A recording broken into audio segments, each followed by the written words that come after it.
Okay, so the other course I played out in Front Royal, and I'm going to delay this one because I don't want to post two videos at the same time, is Sly Fox. Now, Sly Fox is a course that runs right along 66 for part of it, and there's some parts of it that go behind some houses. So it's not one of those courses where you can say that you don't have a lot of road noise or you don't see houses, or there's no housing presence on the course.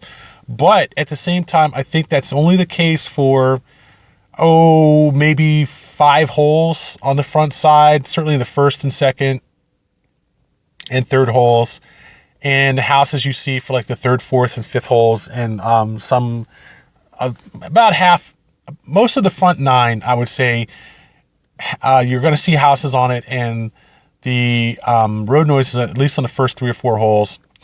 But this course is a sleeper. This is an absolute sleeper course. This is one of the hardest, most dangerous courses that I have played. I think it is an absolutely knockout of a course. You will find out from almost the first hole that there is peril like you will not want to see off the fairway. The course, like every hole is sort of like a U, upside down U. And there's a fairway that runs along, and it's kind of flat and kind of easy to play off of whatever.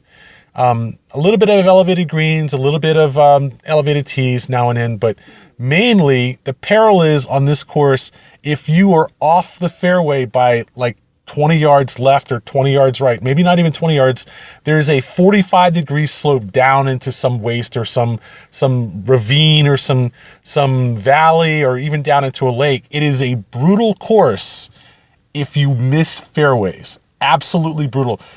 The second hole, actually, let me start with the first. The first hole, it looks benign, looks pretty straightforward. You've got a line of trees that divide, say, the 9th fairway from the first fairway.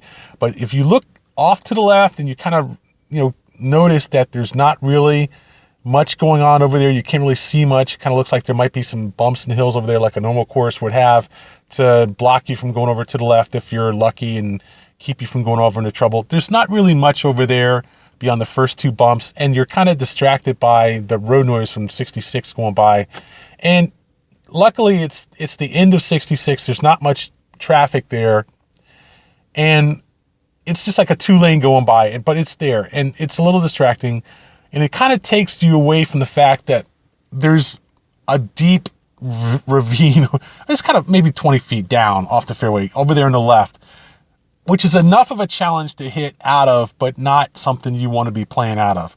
And the green is this fairly flat green. Most of the greens in the course are fairly flat, but they're proper greens. They're cut short. There's serious grass. They've aerated them enough where you can still see some of the aeration marks, and they haven't really been cut. And a fair number of the sand traps were still, not really maintained and ready for the season. So they were either dry or they were under repair. They had, a pile of sand in the middle with nothing really, spread out or anything like that. So 1 or 2, and then the second hole, certainly there's a trap like that, and it's not really playable.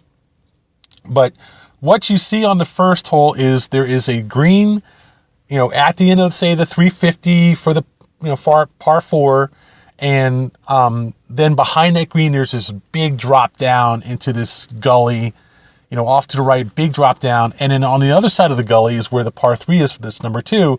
So there's a gully off the front side of that hole back down into this ravine, and it's one of those things where you go, this is serious.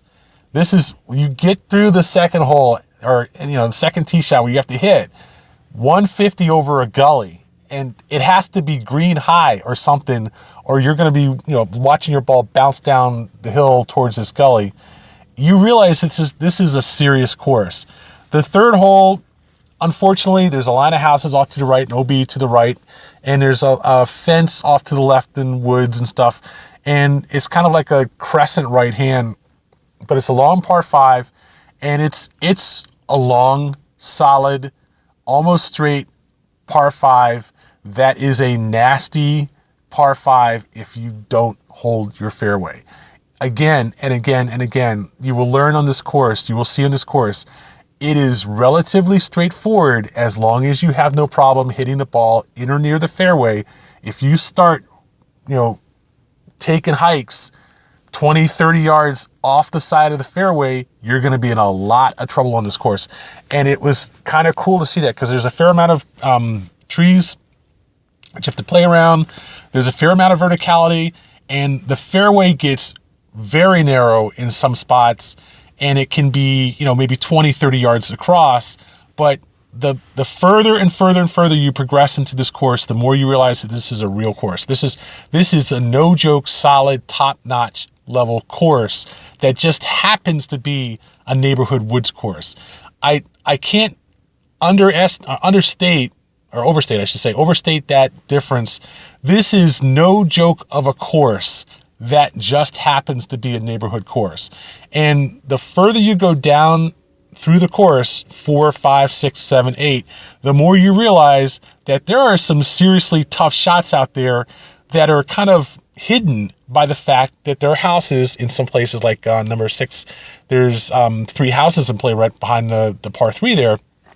But that just distracts you from the fact that you're hitting this downhill 190 par 3 from the back tees that is, bordered by woods on the left. There's a deep ravine that you're playing over, and you got to play back uphill to an elevated green. The next shot is this long bomb par 5, 550 or something, and it's just hit. And then you've got to play again over a ravine to get to the green. The green's right on the edge of the ravine, and there's a row of trees behind it and stuff. And I'm like going, God, this reminds me of so many courses where, you just have so much trouble if you're just left or just long or just right with your shots. And sure enough, you come back and you go back the other way, and it just gets worse and worse and worse. You look off to the left, and there's just, left of the fairway, there's a cart path, and then there's just a steep 70-degree drop off down into the woods. And it's kind of cool because there's plenty of room to hit. You can hit your shots. There's some good long tee shots, but if you are left or right of the fairway and it gets off over that cart path, you're going down on an excursion, hoping to find your ball down in the leaves and stuff. And it's very much like the Gauntlet, very much like General's Ridge, very much like a bunch of other courses that I can think of, that it severely punishes you for missing fairways and not even being close to in play. But it provides some very nice shots.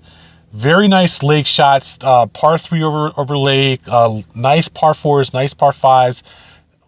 It was a great course to play. I thoroughly enjoyed it, and they have a great little clubhouse, nice food, nice bar,